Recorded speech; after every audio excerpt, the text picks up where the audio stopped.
Hello friends, welcome to Swathi 223 foods. ఈరోజు నేను మీకు ఒక మంచి రెసిపీ షేర్ చేస్తున్నాను. అదేంటో మీకు వీడియో చూడంగానే అర్థమైపోయి ఉండాలి.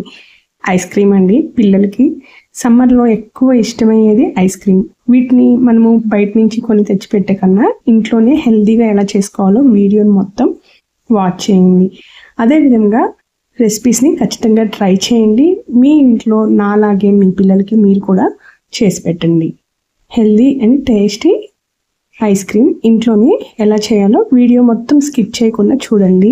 మీరు మొదటిసారి చూస్తున్నట్లయితే లైక్ చేయండి, సబ్స్క్రైబ్ చేయండి, బెల్ ఐకాన్ పైన క్లిక్ చేస్తే మరిన్ని రెసిపీస్ కోసం మీకు నోటిఫికేషన్ వస్తుంది. నేను ముందుగా ఐస్ క్రీమ్ తయారు చేయడానికి రోజు ఇలా పాలు కాగపెట్టేసుకొని దాని మీద ఫ్రెష్ క్రీమ్ని ఇలా తీసేసి గిన్నెలోకి వేసుకుంటాను. నేను యాక్చువల్గా మాకు ఇక్కడ ఆవు పాలు మాత్రమే దొరుకుతాయి, అందువల్ల నాకు క్రీమ్ తక్కువ వచ్చింది. అదే గేదె పాలు అయితే క్రీమ్ ఎక్కువ హెవీగా వస్తుంది. ఇలా రోజు తీసుకున్న క్రీమ్ని మీరు ఫ్రిడ్జ్లో పెట్టేసుకోండి. ఇప్పుడు నేను మిల్క్ మేడ్ కూడా ఇంట్లోనే తయారు చేశాను. ఐస్ క్రీమ్ చేయడానికి మిల్క్ మేడ్ ఉంటే చాలా టేస్టీగా ఉంటుంది. దానికోసం మిల్క్ పౌడర్ ఒక కప్పు తీసుకోండి. ఏ బ్రాండ్ మిల్క్ పౌడర్ అయినా సరే మీరు యూజ్ చేసుకోవచ్చు. ఒక కప్పు మిల్క్ పౌడర్, అందులోకి అరకప్పు పౌడర్ షుగర్ని మిక్సీ వేసేసేయండి. అది పౌడర్ అయిన తర్వాత అది వేసుకోండి. అందులోకి కరిగించుకున్న వెన్న 50 గ్రామ్స్ వేసుకోవాలి. అందులోనే హాట్ వాటర్ కూడా ½ కప్పు వేసేసుకోండి. వేసుకున్న తర్వాత వీటిని మొత్తం మిక్స్ చేయండి. ఇది మనం స్టవ్ మీద పెట్టి కుక్ చేసే పని లేకుండా నో కుకింగ్ మిల్క్ మేడ్ని నేను మీకు ఈరోజు షేర్ చేస్తున్నాను. ఎందుకంటే మనకి రెసిపీ త్వరగా అయిపోవాలి అంటే కనుక ఇలా ఈజీగా ఇంట్లోనే మిల్క్ మేడ్ చేసేసుకోవచ్చు. మిల్క్ మేడ్ని మనము ఎన్నో స్వీట్స్లోకి యూజ్ చేసుకుంటాం కదా. మనము ఇన్స్టెంట్గా ఇట్లా చేసేసుకుని దీన్ని ఫ్రిడ్జ్లో స్టోర్ చేసుకొని కూడా వాడుకోవచ్చు. ఈ మిల్క్ మేడ్ మొత్తాన్ని ఒక గ్లాస్ జార్లోకి వేసేసుకోండి. మీరు ఫ్రిడ్జ్లో స్టోర్ చేసుకుంటే చాలా డేస్ ఉంటుంది. నేను దీన్ని ఫ్రిడ్జ్లోనే స్టోర్ చేశాను. ఇప్పుడు ఐస్ క్రీమ్కి కావాల్సిన మెయిన్ ఇంగ్రీడియంట్ మిల్క్ మేడ్ కూడా రెడీ అయిపోయినట్లే. దీన్ని సైడ్ పెట్టేసుకోండి. ఇప్పుడు మనము ఐస్ క్రీము పిల్లల కోసం కలర్ఫుల్గా ఉండడం కోసం నేను ఇక్కడ హాట్ మిల్క్లో 2 టీ స్పూన్ల శంకు పువ్వుల్ని వేశాను. శంకు పువ్వులు బాగా వేడివేడిగా ఉన్న పాలల్లో వేస్తే కలర్ మొత్తం త్వరగా దిగిపోతుంది. సో మీరు వేడిగా ఉన్న పాలల్లోకి వేసేసి 20 నిమిషాలు ఈ మిల్క్ని కూడా సైడ్ పెట్టేసుకోండి. మంచి కలర్ కావాలి అంటే మీరు వేసుకునే ఫ్లేవర్ కంటెంట్ని బట్టి ఉంటుంది. ఇప్పుడు ఐస్ క్రీమ్కి థర్డ్ ఇంగ్రీడియంట్ నేను ఇక్కడ యూజ్ చేస్తుంది ఫ్రెష్ క్రీమ్. ఇది రెడీమేడ్ ఫ్రెష్ క్రీమ్ అండి. ఆన్లైన్లో దొరుకుతుంది లేదా షాప్స్లో అయినా దొరుకుతుంది. మీకు నచ్చిన బ్రాండ్ తెచ్చుకోండి. 200 ml ఈ ఫ్రెష్ క్రీమ్ని మనము గ్లాస్ జార్లోకి వేసుకోవాలి. నేను ఈ గ్లాస్ బౌల్ని ఆల్రెడీ ఓవర్ నైట్ ఫ్రిడ్జ్లో పెట్టేసేసి కూల్ చేశాను. అందులోకి ఈ విప్పింగ్ క్రీమ్ వేసేసి 7 minutes మాత్రమే బ్లెండ్ చేశాను.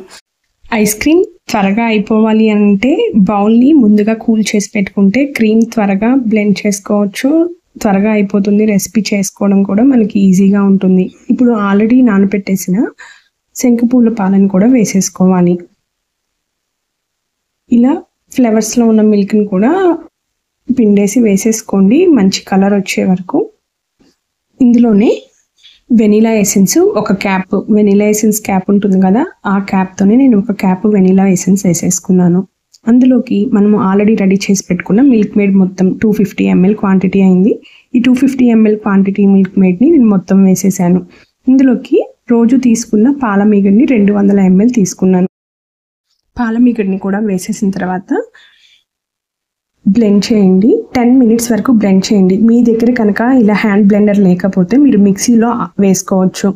మిక్సీలో జ్యూసర్ జార్లో వేసేసుకోండి, లేదంటే నార్మల్ జార్లో అయినా వేసేసుకోవచ్చు. కాకపోతే కొంచెం కొంచెం క్వాంటిటీ వేసుకోవాలి, చింది పడిపోతుంది కాబట్టి తక్కువ క్వాంటిటీ వేసుకొని మిక్సీలో ఇలా క్రీమీ టెక్స్చర్ వచ్చే వరకు మీరు మిక్సీ వేసుకోండి, లేదా హ్యాండ్ బ్లెండర్తో ఇలా బ్లెండ్ చేసుకోండి. ఇలా అంతా మొత్తం మిక్స్ అయిపోయిన తర్వాత నేను దీన్ని ఫ్రిడ్జ్లో 4 గంటల వరకు ఫ్రీజర్లో పెట్టేసి ఉంచేసాను. ఫ్రీజర్లో 4 గంటలు పెట్టేసి స్టోర్ చేసిన తర్వాత ఓపెన్ చేయండి. బౌల్ని ఓపెన్ చేసిన తర్వాత ఒకసారి మొత్తం క్రీమీగా అయిపోయింది కదా, ఐస్ క్రీమ్ లాగా ఫామ్ అయిపోయింది ఆల్మోస్ట్. దీన్ని మళ్ళీ అగైన్ మనం బ్లెండ్ చేయాలి. ఇలా బ్లెండ్ చేయడం వల్ల ఐస్ క్రీమ్ ఇంకా స్మూత్గా వస్తుంది, చాలా టేస్టీగా కూడా ఉంది. ఈ రెసిపీ మీరు ఖచ్చితంగా ట్రై చేయండి. మీ ఇంట్లో మీ పిల్లలకి కూడా చేసి పెట్టండి. ఇలా క్రీమీ టెక్స్చర్ వచ్చే వరకు దీన్ని బ్లెండ్ చేసుకుంటూనే ఉండండి. ఇలా మొత్తం బ్లెండ్ అయిపోయిన ఈ ఐస్ క్రీమ్ని మనము మళ్ళీ ఫ్రిడ్జ్లో పెట్టుకోవాలి. దీన్ని మీరు మిక్సీలో అయినా వేసేసుకొని మిక్స్ చేసుకుంటూ ఉండండి. ఇలా ఫుల్గా క్రీమీ టెక్స్చర్ వచ్చే వరకు 10 నిమిషాలు బ్లెండ్ చేయండి. 4 గంటల తర్వాత ఇలా 10 నిమిషాలు బ్లెండ్ చేసిన తర్వాత ఇలా క్రీమీ టెక్స్చర్గా వచ్చింది కదా, దీన్ని 6 అవర్స్ వరకు స్టోర్ చేసుకోవాలి ఫ్రిడ్జ్లో.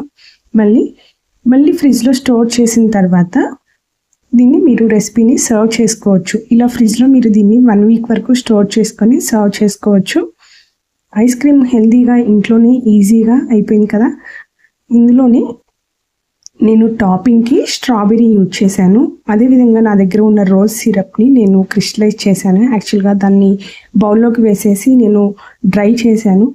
ఇలా షుగర్ క్రిస్టల్స్ని కూడా వేసుకున్న తర్వాత నేను ఆల్రెడీ మీకు ముందు చూపించిన వీడియోలో బటర్ఫ్లై పీస్ స్క్వాష్ ఉంది కదా, దాన్ని కూడా వేసేసి సర్వ్ చేసుకున్నాను. Thank you for watching. Please watch and subscribe.